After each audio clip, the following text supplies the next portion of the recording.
G'day folks, welcome to another edition of Talking SANFL, the round 2 edition. My name is Andrew Hayes, joined by a man who hasn't starred for the Eagles yet this season, but we'll find out a bit later on if he's due back from injury for round 3. That's Daniel Menzel.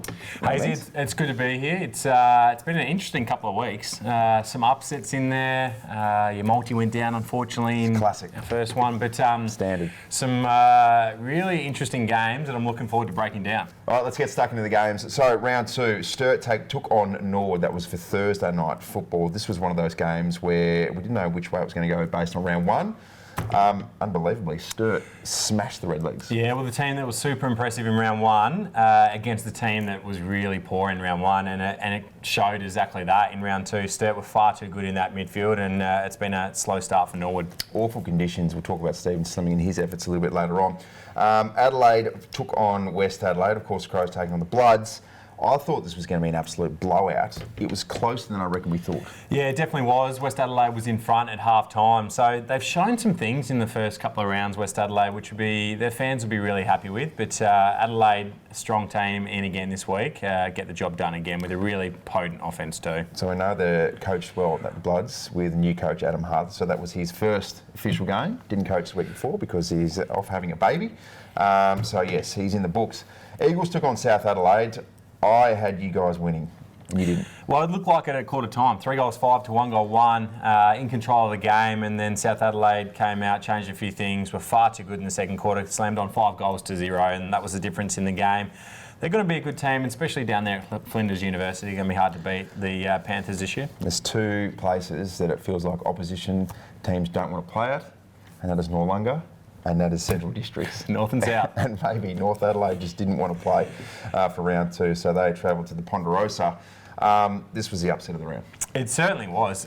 Central Districts out to a 5-goal lead at quarter time and just controlled the game after that. Interestingly, North Adelaide's midfielders, their gun midfield, all had under 20 touches. A really poor game, and they just didn't look like they were ready for the clash. Still some gun players to come back for the Roosters. Sam Mays in particular could be the biggest recruit of the season, but yeah, I don't think anyone saw that coming. But congratulations to the Centrals. There's a lot of good things and a lot of positive signs out there. The other game to talk about was Port Adelaide taking on Glenelg.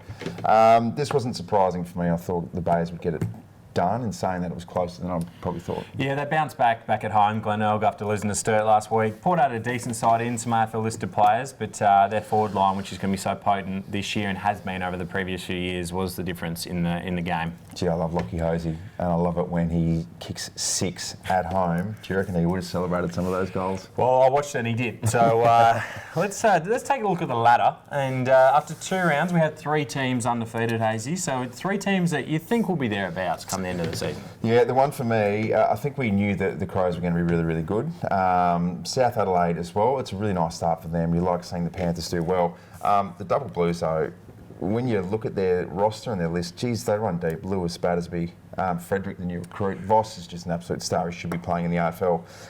And Stephen Slimming had an absolute field day against the Redlegs. They have probably gone under the radar a little bit in terms of predictions, but maybe they shouldn't have given their pre-season results.